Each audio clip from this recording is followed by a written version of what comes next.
After the conclusion of the G20 Summit, Prime Minister Narendra Modi had a meeting with Saudi Arabia's Crown Prince Mohammed bin Salman. Crown Prince Mohammed bin Salman was on a state visit to India right after finishing the G20 Summit. Saudi Arabia is a member of the G20. When the entire G20 Summit event concluded, the Crown Prince of Saudi Arabia remained in India and commenced his state visit here. During the meeting, several agreements were signed between the two countries, Saudi Arabia and Bharat. Prime Minister Modi stated that Saudi Arabia is of utmost importance to India and the mutual cooperation between the two countries is growing stronger with time. He also mentioned that Saudi Arabia is one of India's most important strategic partners. And then he further said that we have identified several initiatives to take our close partnership to the next level. The regional and global stability and human welfare are crucial for both India and Saudi Arabia. This is what Prime Minister Modi said during the bilateral meeting. PM Modi also highlighted that even after sunset, solar power will continue to be available due to a significant agreement between the Indian government and Saudi Arabia in the energy sector. Under this agreement, an underwater power transmission line will be laid between India and Saudi Arabia. Furthermore, Saudi Arabia is planning to invest significantly in sports infrastructure and tourism by 2030. With this motive, an exhibition called Media Oasis was organized in Delhi alongside the G20 side events to showcase Saudi Arabia's near future intentions. Why do you think Saudi Arabia bought Cristiano Ronaldo for Al Nassr? To promote football and sports in the country. It is an investment by the Saudi Arabia in the hope that Cristiano Ronaldo's presence will help to raise the profile of the Saudi Arabian League and attract more fans and investment. Furthermore, Saudi Arabia realizes that oil is not the future. The country is heavily dependent on oil exports, and we also know that global demand for oil is declining due to climate policies.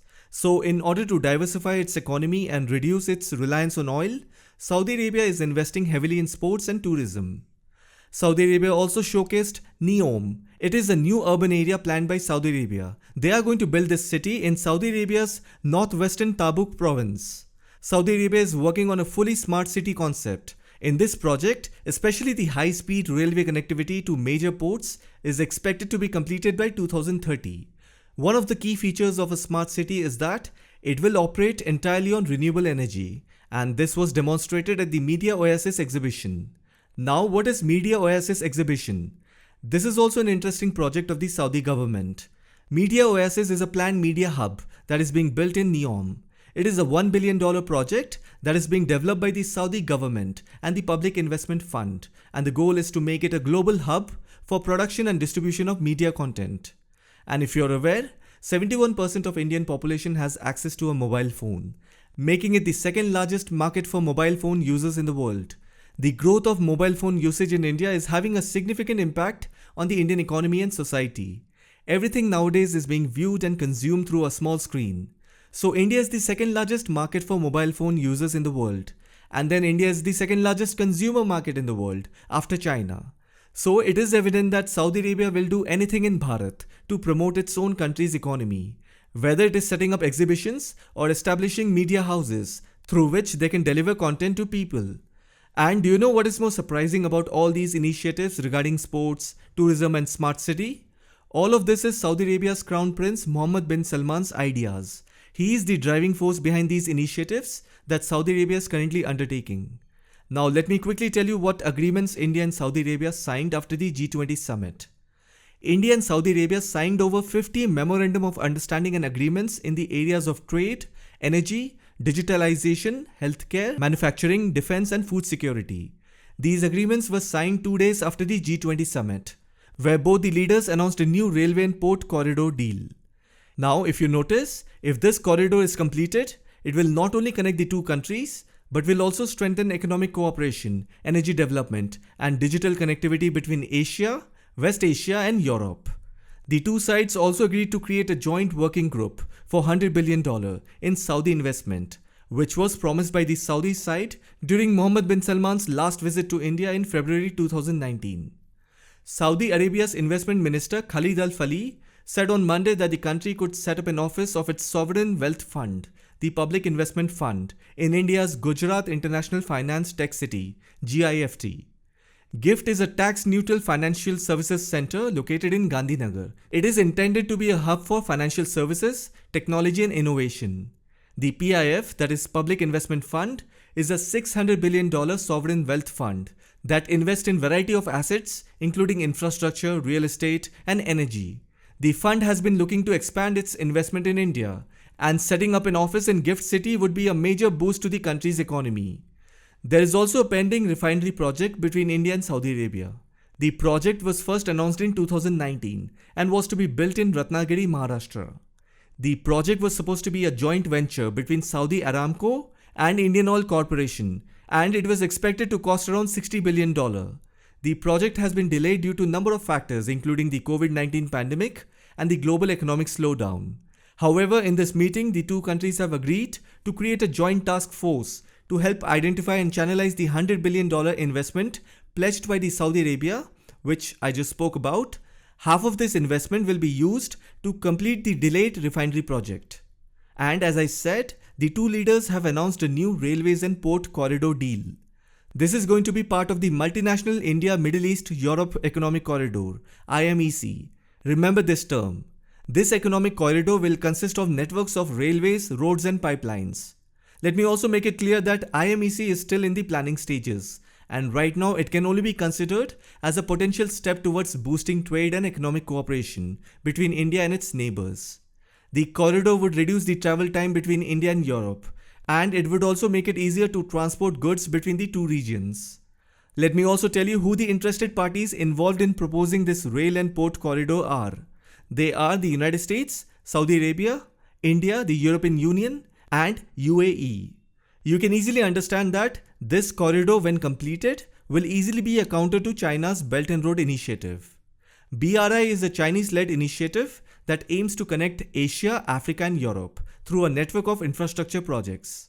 IMEC is a multinational initiative which consists of India, Saudi Arabia, UAE and European Union. The idea of IMEC is to connect India to Middle East and Europe through a network of railways, roads and pipelines. If you see, United States is at the other end of the Atlantic Ocean. The IMEC corridor can no way reach the United States. That means the US is not actively promoting the IMEC corridor. However, the US is interested in this project and has expressed support for it, only to counter China and help its European ally breathe some economic relief. And I will also point out an important difference between IMEC and BRI. BRI is more focused on building physical infrastructure such as roads, railways, ports, airports, and power plants. For this, China finances this infrastructure by providing loans. The China Development Bank is the main source of financing for the BRI, and it has provided loans for a number of BRI projects. They also use Chinese companies and they often use Chinese labor and materials to build BRI projects. This is the reason BRI is viewed as a debt trap for developing countries. While experts say that IMEC is more focused on economic cooperation. However, this does not mean that the IMEC will not build and finance infrastructure. But then the only difference is all the member countries are already economically stable countries. Whereas if you look at countries through which BRI project passes, that is Pakistan, Sri Lanka, Laos, Montenegro, Myanmar, Central Asian countries, etc. These countries are not financially very strong. So that's where the differentiation arises between IMEC and BRI projects. And then Saudi Arabia and India has decided to explore the possibility of trading in local currencies. This decision was again reaffirmed, although it was pitched last year in 2022 against the backdrop of the Russia-Ukraine war. And just remember this point, trading in local currencies is seen as a way to reduce the reliance on the US dollar in bilateral trade between two countries. It helps to reduce the risk of currency fluctuations. That also means if trading in local currencies begin, then both sides will explore opportunities for cooperation in payment systems, including the acceptance of India's RuPay cards and UPI payment system. Just like France accepted UPI, the UPI system would make it easier for businesses and individuals to make payments between India and Saudi Arabia. It is also going to boost trade and investment. Furthermore, Saudi Arabia will also help to establish a free trade agreement between India and the Gulf Cooperation Council. As you know, the GCC is a regional bloc of 6 countries: Bahrain, Kuwait, Oman, Qatar, Saudi Arabia and the United Arab Emirates. The GCC has been working to establish an FTA with India for several years, but the negotiations have been slow. Saudi Arabia is the largest economy in the GCC, and it is seen as a key player in the negotiations. The Saudi government has expressed its support for the FTA, and it will help in speeding up the process. However, these favors will typically happen only if the interests of all involved parties are addressed. Such agreements tend to proceed smoothly only when all parties' demands are met. Otherwise, what may appear as delays or non-cooperation are essential strategies to buy time while negotiating each other's demands. Over 24 MOUs were signed between India and Saudi Arabian companies as well, ranging from information technology, agriculture, pharmaceuticals, petrochemicals, and human resources. When you look at both Saudi Arabia and Bharat, on one hand, Saudi has a Vision 2030 initiative. Then India also has its own flagship initiatives such as Make in India, Startup India, and Digital India. Saudi Arabia's Vision 2030 is a plan to diversify the country's economy away from oil. The plan includes investment in tourism, sports, manufacturing, and renewable energy. Similarly, India's flagship initiatives such as Make in India, Startup India, and Digital India are aimed at boosting the country's manufacturing, startup, and digital sectors. So, both the countries have many areas where they can cooperate, like energy, infrastructure, manufacturing, technology, and tourism. And that is what both countries are doing. They are exploring different investment opportunities in various strategic sectors. So, this was a quick summary between India, that is Bharat, and Saudi Arabia deal. I hope you found this video informative. Thank you for watching it.